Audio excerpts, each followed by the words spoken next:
नमस्कार, the आईटा show में आपका स्वागत है।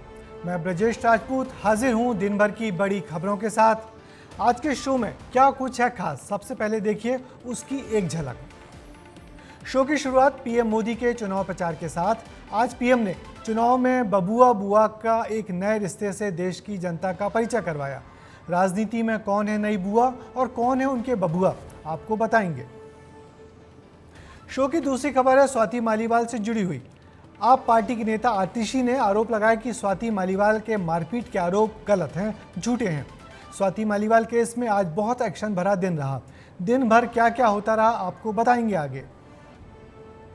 तीसरी खबर है मां बेटे के रिश्ते की। आज सोनिया गांधी बेटे राहुल गांधी के प्रचार के लिए रायबरेली पहुंची।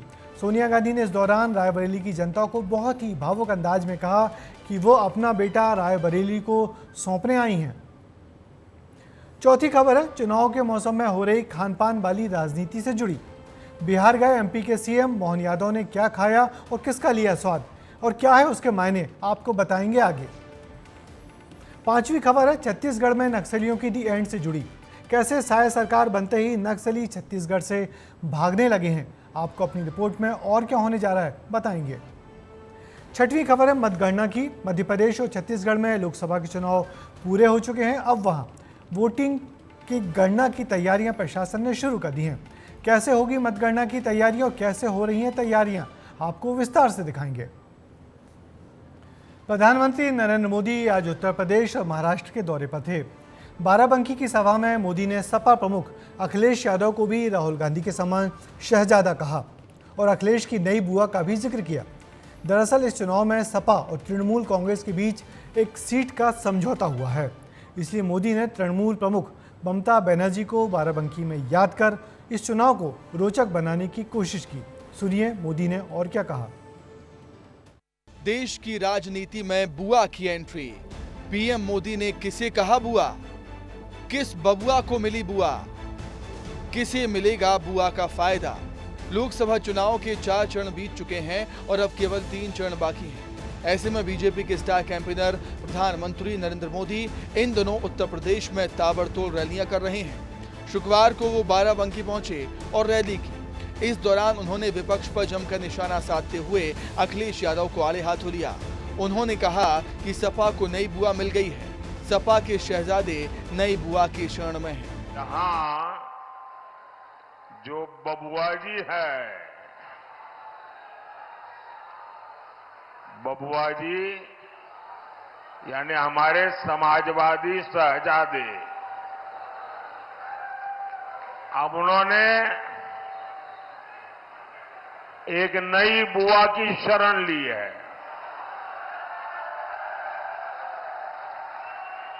ये उनकी नई बुआ जी है बंगाल में।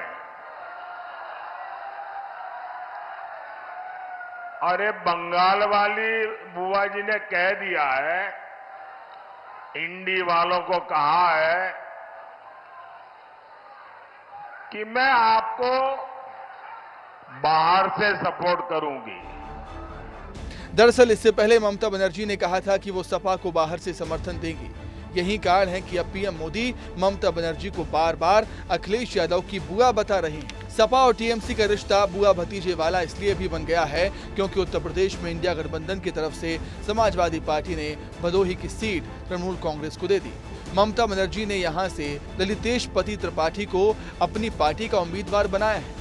पीएम मोदी ने इस दौरान सपा कांग्रेस पर आरोप लगाते हुए कहा कि अगर ये सरकार में आए तो फिर से रामलला को टेंट में भेज देंगे, राम मंदिर पर बुलडोजर चलवा देंगे। इन्हें योगी जी से ट्यूशन लेना चाहिए कि बुलडोजर कहां चलना चाहिए और कहां नहीं। सपा कांग्रेस वाले सरकार में आए तो रामलला को फिर से टेंट में भेजेंगे और मंदिर पर बुलडोजर चलवा देंगे। क्या योगी जी से यही सीखना है क्या? अरे जरा योगी जी से ट्यूशन लो, बुलडोजर कहां चलाना कहां नहीं चलाना।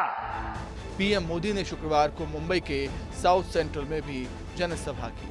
ब्यूरो रिपोर्ट, विस्तार न्यूज। आने वाले 3 चरणों में उत्तर प्रदेश की सीटों पर चुनाव होने हैं।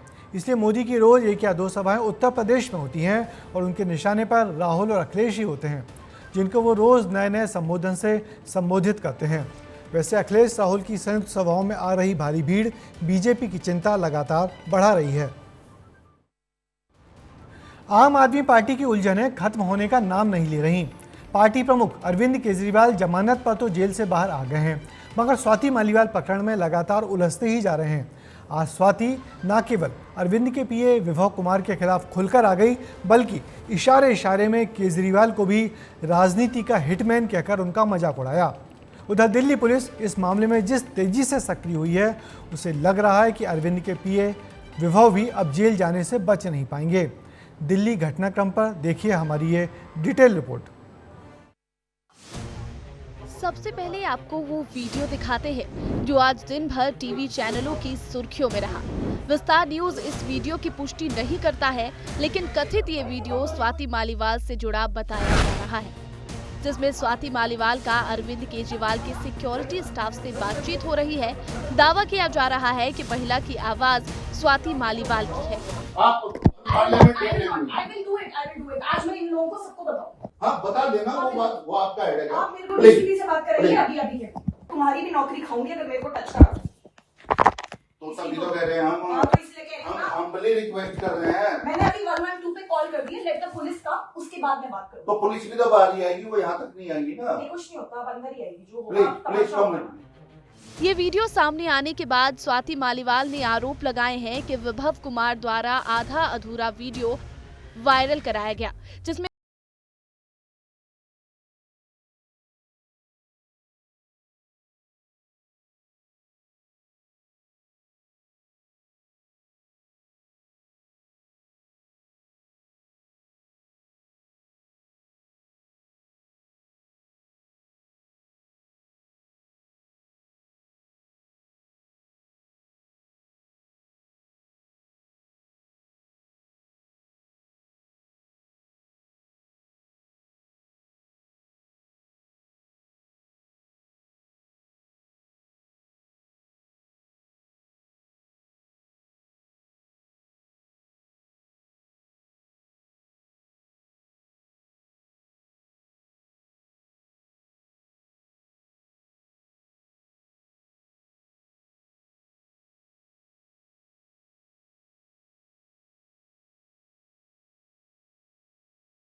राष्ट्रीय महिला आयोग इस मामले में सख्त नजर आ रहा है और विभव कुमार के घर पर नोटिस भी लगा दिया गया है।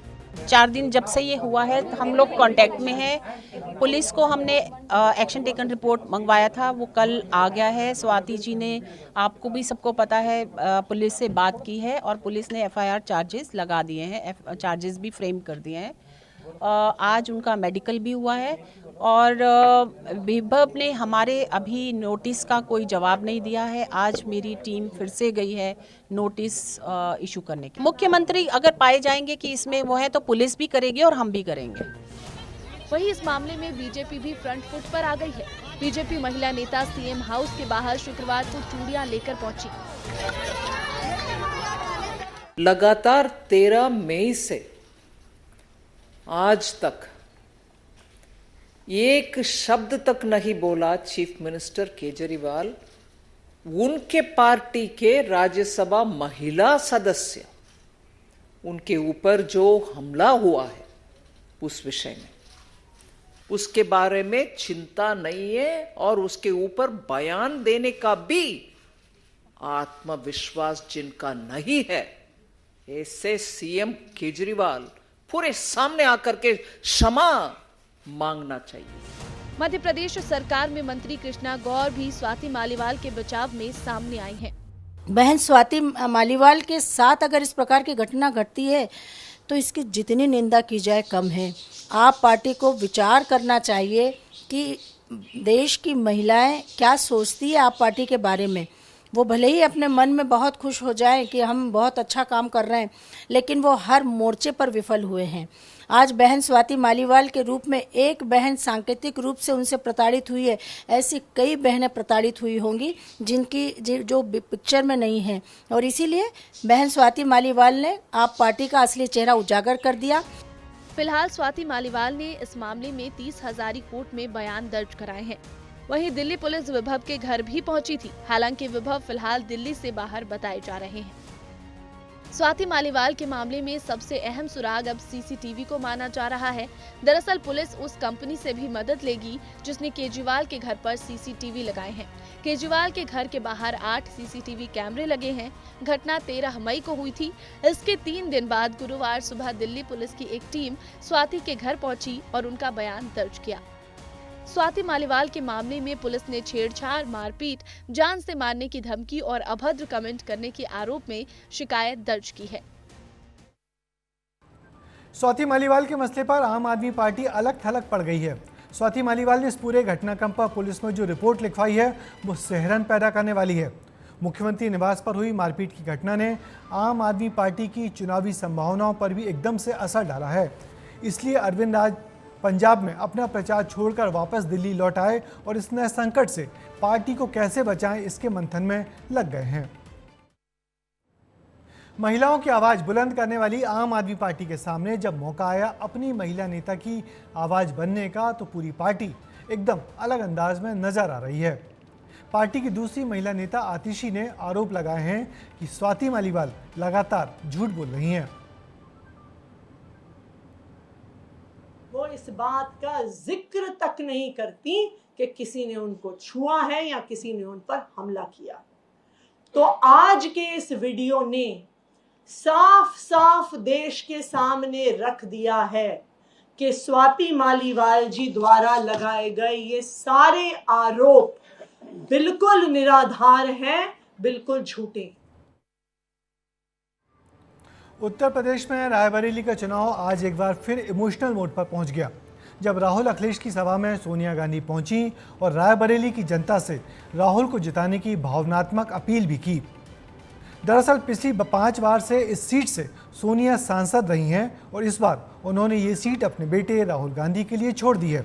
राहुल ने आज फिर रायबरेली में महिलाओं के खाते में खटाखट 1 लाख रुपए पहुंचाने का अपना वचन और गारंटी दोहराई। देखिए गांधी परिवार की इस परंपरागत सीट पर छिड़ी दिलचस्प लड़ाई की ये कहानी। रायबरेली को बेटा सौंपा, मेरे बेटे को अपना मानकर रखना। उत्तर प्रदेश के रायबरेली में शुक्रवार को प्रचार के दौरान भावुक कर देने वाली तस्वीरें सामने आई, जहां अपने बेटे के प्रचार के लिए सोनिया गांधी पहुंची थी। उनके साथ उनके दोनों बच्चे प्रियंका गांधी और राहुल गांधी थे।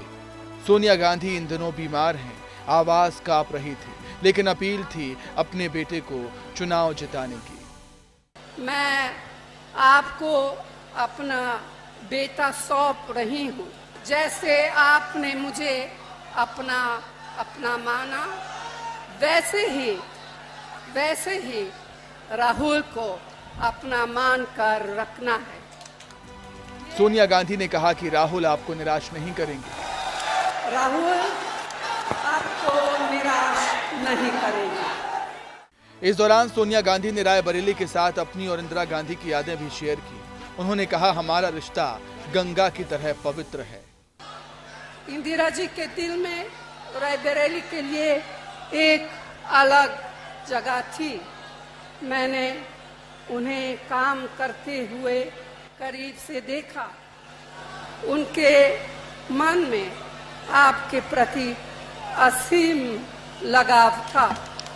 मैंने राहुल और प्रियंका को वही शिक्षा दी जो इंदिरा जी ने और रायबरेली की जनता ने मुझे दी। इससे पहले राहुल गांधी और अखिलेश यादव स्मृति ईरानी के खिलाफ प्रचार करने अमेठी पहुंचे, जहां राहुल ने कहा कि वो 4 जून को गरीबों की लिस्ट बनाएंगे। 4 जून अमेठी के सारे गरीब लोगों की लिस्ट बनेगी, उत्तर प्रदेश के गरीब लोगों की लिस्ट बनेगी, हर प्रदेश के गरीब लोगों की लिस्ट बनेगी। 4 जून हर गरीब परिवार में एक महिला चुनी जाएगी, उसके बैंक अकाउंट में साल का 10,000 नहीं, 50 नहीं, 70,000 नहीं, 80 नहीं, 90 नहीं, साल का 1 लाख रुपया बैंक अकाउंट के अंदर। सपा मुखिया अखिलेश यादव ने स्मृति ईरानी पर तंज कसते हुए कहा कि अमेठी में सिलेंडर वाले लोग अब सरेंडर कर रहे हैं। अमेठी में सिलेंडर वाले लोग अब सरेंडर कर रहे हैं और मुझे वो समय भी याद है जब अमेठी में मीठी चीनी के लिए कड़वा झूठ बोला गया था, उसको अमेठी वाले वोट नहीं देने जा रहे हैं। वहीं राहुल गांधी ने शुक्रवार को पीएम मोदी के उस बयान का भी जवाब दिया जिसमें पीएम मोदी ने कहा था कि राहुल हर काम को खटाखट करने की बात करते हैं। राहुल ने आज फिर से विकास कार्यों को तेजी से करवाने का दावा किया। विकास कैसे होगा? बोले खटाखट खटाखट। ये सोचते हैं भारत आत्मनिर्भर अपने आप बन जाएंगे और कोई पूछता है तो कैसे, तो बोले खटाखट खटाखट। ये सोचते हैं नए हाईवे अपने आप बन जाएंगे और कोई पूछे कैसे, अरे छोड़ो यार खटाखट खटाखट। 8,500 रुपए हर महीने पहली तारीख, खटाखट खटाखट खटाखट खटाखट खटाखट। अंदर 1 लाख रुपए हर गरीब परिवार के बैंक अकाउंट में, साल का 8,500 रुपए खटाखट खटाखट खटाखट महीने का अंदर।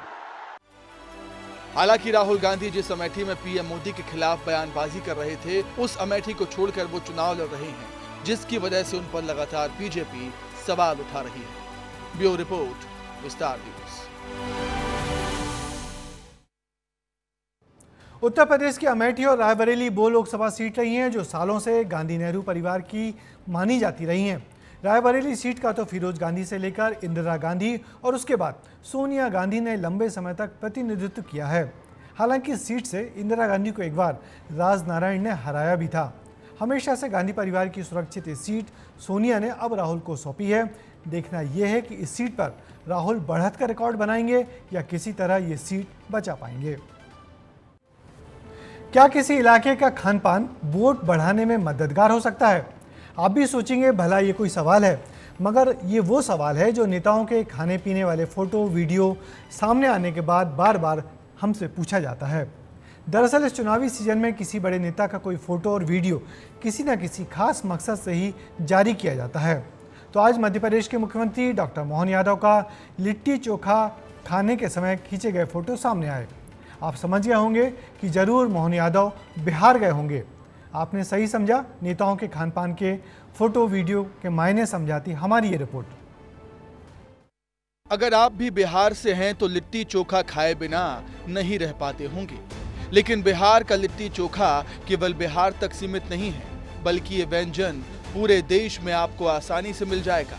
लिट्टी चोखा का स्वाद लेने का मौका जब मध्य प्रदेश के मुखिया डॉक्टर मोहन यादव को मिला तो वो खुद को रोक नहीं पाए और देखिए किस तरह हवाई यात्रा के दौरान लिट्टी चोखा और सत्तू के पराठे का स्वाद लेने लगे।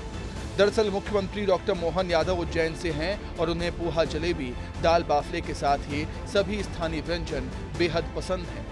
लेकिन पिछले कई दिनों से वे दिल्ली, झारखंड, हरियाणा, उत्तर प्रदेश के दौरे पर हैं और इस दौरान यहाँ के स्थानीय व्यंजनों का आनंद भी ले रहे हैं। अब उनकी एक तस्वीर सामने आई है जिसमें वे फ्लाइट में बैठे दिख रही हैं और बिहार के प्रसिद्ध भोजन कर रहे हैं।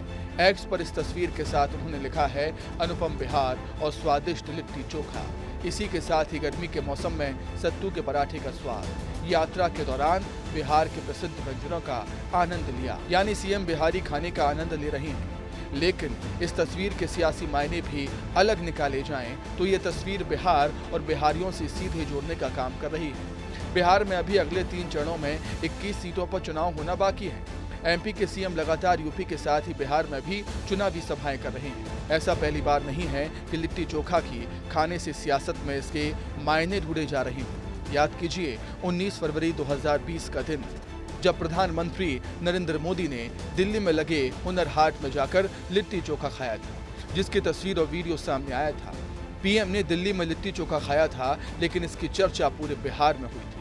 इसी साल बिहार में विधानसभा चुनाव भी होने हैं, लिहाजा पीएम का लिट्टी चोखा खाना भी राजनीतिक पंडितों ने इस विधानसभा चुनाव से जोड़ा था। बिहार और बिहारियों से जुड़ने के लिए भला इससे अच्छा तरीका हो भी नहीं सकता। तो उम्मीद यही है कि पहले पीएम मोदी और अब एमपी के सीएम डॉक्टर मोहन यादव ने लिट्टी चोखा खाकर बिहारियों के दिल में जगह बना ही ली होगी। लेकिन ना सीएम मोहन यादव और ना ही पीएम मोदी बिहार से हैं, मगर उनके मन में बिहार के लिए कितना प्रेम है वो इन तस्वीरों में देखा जा सकता है। लेकिन इनसे हटकर बिहार के बेटे तेजस्वी यादव हैं, जो खुद को बिहारी कहते हैं, लेकिन नवरात्रि के मौके पर प्रचार के दौरान हवाई यात्रा में मछली खाते हैं और उसके बाद उसका वीडियो वायरल कर लोगों की आस्था का मजाक बनाते हैं। हम लोग प्रचार में लगे रहते हैं, मुकेश जी को हम धन्यवाद देते कि मछली खिलाया। और मछली कौन सा है, मछली कौन सा खा रही बताएंगे। नमस्कार साथियों, ये मछली जो है खास करके मिथिलांचल में कोसी में पाया जाता है, इसका नाम है चेचरा। यही नहीं, इससे पहले भी लालू यादव ने राहुल गांधी के साथ मिलकर मटन बनाया था और सावन के महीने में उसको पोस्ट भी किया था। मन से पूछेंगे कि आज क्या खाने का मन करता है, डिमांड के अनुसार सामान मंगा के पकवाते हैं। और इसमें हमने कोई पानी वानी कुछ नहीं ऐड किया। यानी किसी राज्य का हो जाने के लिए ये जरूरी नहीं है कि आपका जन्म वहां हुआ हो, बल्कि जरूरी है कि आप उस संस्कृति का कितना सम्मान और उसको कितना प्यार करते हैं, जैसा कि सीएम डॉक्टर मोहन यादव की तस्वीरों में बिहार के लिए नजर आ रहा है। ब्यूरो रिपोर्ट, विस्तार न्यूज। मगर चुनाव प्रचार में खाते पीते के वीडियो फोटो कई बार नुकसान भी कर जाते हैं। तेजस्वी यादव के केस में आपने देखा कि जब नवरात्रि में उन्होंने हेलीकॉप्टर में मछली खाई और बीजेपी ने इसे मुद्दा बनाया तो बाद में जमकर सफाई देनी पड़ी। मगर मोहन यादव का लिट्टी चोखा प्रेम नया नहीं है, वो अक्सर लिट्टी चोखा का लुत्फ उठाते रहते हैं। छत्तीसगढ़ में नक्सलवाद पर लगातार प्रहार हो रहा है, जिसका नतीजा ये हुआ कि अब नक्सलियों के पैर उखड़ने लगे हैं। मगर विष्णुदेव साय सरकार दोहरी नीति अपना रही है। नक्सलियों के गढ़ में जाकर जहां मुठभेड़ की जा रही है, तो समर्पण करने वाले नक्सलियों के पुनर्वास की भी बेहतर नीति तैयार होने वाली है। नक्सलियों के रास्ते पर लाने की साय सरकार की पहल पर देखिए ये खास रिपोर्ट। और मैं छत्तीसगढ़ को गारंटी देता हूं, माओवाद को, नक्सलवाद को जड़ से समाप्त करके रहूंगा। कर जाता हूं, 2 साल दे दीजिए, मोदी जी को फिर से प्रधानमंत्री बना दीजिए। छत्तीसगढ़ से हम नक्सलवाद को उखाड़ कर फेंक। चुनाव प्रचार के दौरान बीजेपी के आलाकमान बार बार छत्तीसगढ़ से नक्सलवाद को खत्म करने की बात कर रहा था। वादा था कि सरकार में फिर से आए तो नक्सलवाद का दी एंड हो जाएगा। लेकिन प्रधानमंत्री मोदी का स्टाइल ही कुछ अलग है। वो तीसरी बार पीएम बनने का इंतजार नहीं करना चाहते हैं, बल्कि उन्होंने सूबे के सीएम विष्णुदेव साय को पहले ही छत्तीसगढ़ से नक्सलियों के खात्मा करने का साइलेंट इशारा कर दिया था। तभी तो विष्णुदेव साय के सीएम बनने के 4 महीने के भीतर ही 100 से ज्यादा नक्सलियों को छत्तीसगढ़ में मार गिराया गया। खुद गृह मंत्री अमित शाह भी विष्णुदेव साय के मुरीद हो गए हैं। अब छत्तीसगढ़ के 3-4 जिलों में ये समस्या बची है। मैं मानता हूं कि अगले 2 साल में, 3 साल में देश नक्सल समस्या से मुक्त हो जाएगा। और छत्तीसगढ़ में भी भारतीय जनता पार्टी की सरकार आने के बाद 4.5 महीने में 112 नक्सली मारे गए हैं, लगभग 450 सरेंडर हुए हैं, 153 अरेस्ट हुए हैं। विष्णुदेव साय कैसे साय साय करके नक्सलियों का अंत कर रहे हैं, वो भी जानिए। छत्तीसगढ़ में 4 महीने में 112 नक्सली मारे गए, 375 नक्सलियों ने आत्मसमर्पण किया है, 153 नक्सलियों को अरेस्ट किया गया है, 143 आईडी बरामद किए गए हैं, 112 हथियार जब्त किए गए। ये तो विष्णुदेव साय की बात हो गई, लेकिन पिछले 5 साल में केंद्र में मोदी सरकार और उनके गृह मंत्री लगातार कोशिश में लगे हैं कि कैसे छत्तीसगढ़ को नक्सल मुक्त बनाया जाए।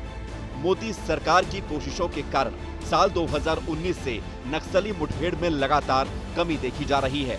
नक्सली मुठभेड़ में आई कमी, साल 2019 में मुठभेड़ की संख्या 330 रही, साल 2020 में मुठभेड़ की संख्या 334 रही, साल 2021 में मुठभेड़ की संख्या 253 हुई, साल 2022 में मुठभेड़ की संख्या 240 थी, साल 2023 में मुठभेड़ की संख्या 278 तक हो गई। लेकिन ऐसा क्या विष्णुदेव साय सरकार ने किया है कि अचानक से नक्सलियों को मौत के ठिकाने हमारे सुरक्षा बल लगा पा रहे हैं? बहुत बड़ी खबर है और ऐतिहासिक खबर है। 18 नक्सली मारे गए हैं। टॉप नक्सली शंकर राव ढेर। दरअसल बीजेपी सरकार बनने के बाद साय सरकार ने क्या बदलाव किया? 28 सुरक्षा कैंप खोले गए हैं, 29 नवीन कैंप और खोले जाएंगे। नक्सली इलाकों में विकास कार्य किए गए, 98 किलोमीटर की सड़क बनाई गई, नक्सलियों के इलाकों में 2 पुल बनाए, 103 पुलिया बनाई गई, 129 मोबाइल टावर चालू किए गए। विष्णुदेव साय ने उन इलाकों में विकास का काम शुरू कर दिया है जहां कब नक्सलियों के डर से कोई जाना भी नहीं चाहता था। बस्तर जैसे इलाकों में पिछले 24 सालों में 1775 लोगों की हत्या की गई। हालांकि छत्तीसगढ़ का इतिहास रहा है कि अक्सर गर्मी के दिनों में नक्सली जवानों को टारगेट करते थे। प्रदेश में जितनी भी बड़ी बड़ी घटनाएं अब तक हुई हैं, सभी गर्मियों के दिनों में हुई हैं, लेकिन पहली बार नक्सलियों पर जवान भारी पड़े हैं। नक्सलियों को इस बार बहुत बड़ा नुकसान हुआ है।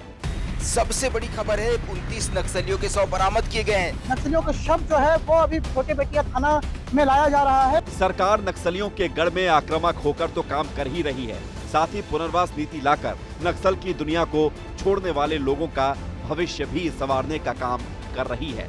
और डबल इंजन सरकार के कारण ये संभव हो पाया है कि 3-4 महीनों में ही 112 नक्सली मारे गए हैं, 450 नक्सली आत्मसमर्पण किए हैं और 153 नक्सली गिरफ्तार हुए हैं। देखिए, अभी तक तो पुनर्वास नीति है जिसके कारण आत्मसमर्पण हो रहा है, लेकिन हम लोग उसको देख रहे हैं कि और अच्छा क्या हो सकता है।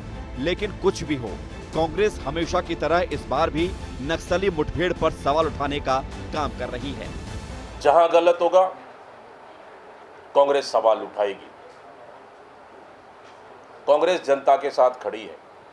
सवाल हम नहीं, सवाल वो पीड़ित परिवार उठा रही है, गांव वाले उठा रहे हैं कि कांकेर की घटना जो 3 आदिवासियों को, निर्दोष आदिवासियों को गोली मारा गया, क्या फर्जी एनकाउंटर नहीं था?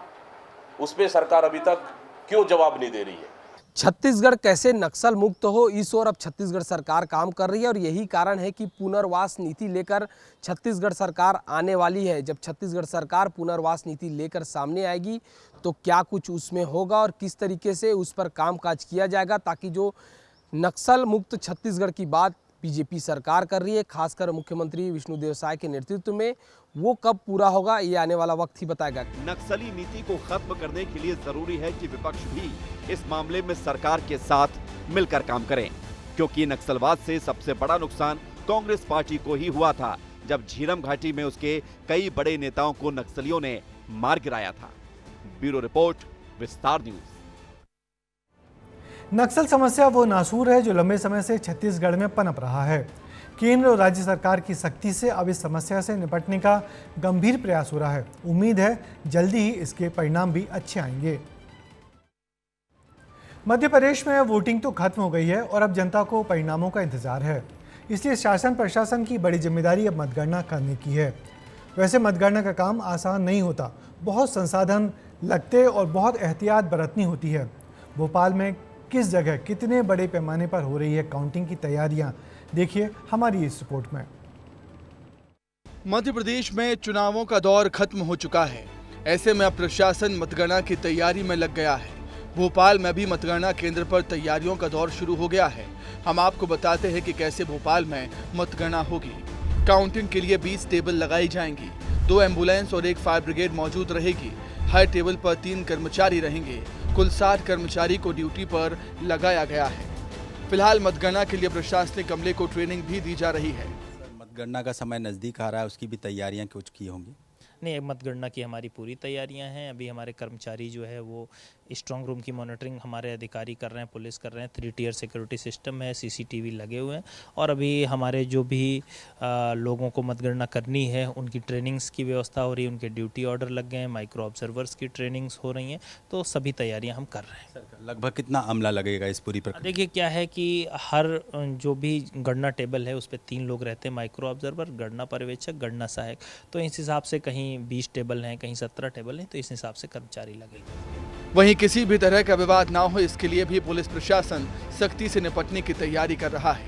मतगणना को भले ही 17 दिन बाकी हों, लेकिन जिला प्रशासन और पुलिस प्रशासन पूरी तैयारी में है। पुलिस प्रशासन ने जहां किस तरह से सुरक्षा व्यवस्था को चाक चौबंद रखना है इसकी ट्रेनिंग की तैयारी की है, तो उधर जिला प्रशासन में आज बैठकें चलती रही। कलेक्टर कौशलेंद्र विक्रम सिंह ने मातहत अधिकारियों की बैठक ली और उनको ताकीद की कि ट्रेनिंग के बाद किस तरह से जो है मतगणना की जाएगी। हालांकि अभी आम आदमी को तो इंतजार है 4 जून का, ताकि परिणाम वो जान सके, समझ सकें। इधर प्रशासन पूरी तरह से चाक चौबंद है। आपको बता दें कि करीब 64% मतदान भोपाल में हुआ था, जिसके बाद अब ईवीएम पुरानी जेल में बने स्ट्रांग रूम में सील कर दी गई हैं, जो 4 जून की सुबह खुलेंगी। ब्यूरो रिपोर्ट, विस्तार न्यूज। मध्य प्रदेश में 5 करोड़ 61 लाख से ज़्यादा मतदाता हैं, जिन्होंने 64,503 से ज़्यादा मतदान केंद्रों पर जाकर 4 चरणों में मतदान किया है। इतने सारे बूथों से 64,000 ईवीएम मशीनों में आए वोटों को गिनना आसान काम नहीं होता, मगर ये काम करने में हमारे निर्वाचन आयोग को महारत हासिल है। इसलिए मध्य प्रदेश और छत्तीसगढ़ के लोगों की नज़र 4 जून को होने वाली मतगणना पर टिकी हुई है कि कौन बनेगा सांसद और कौन बनेगा प्रधानमंत्री। और अब बात चलते चलते में आपको दिखाते हैं चुनाव के बाद क्या कर रहे हैं हमारे प्रत्याशी। आज का वीडियो है उज्जैन से बीजेपी प्रत्याशी अनिल फिरोजिया का, जो इन दिनों घर में कुकिंग में हाथ आजमा रहे हैं। उन्होंने घर में आज पराठे बनाए और साथ में पनीर की सब्जी भी।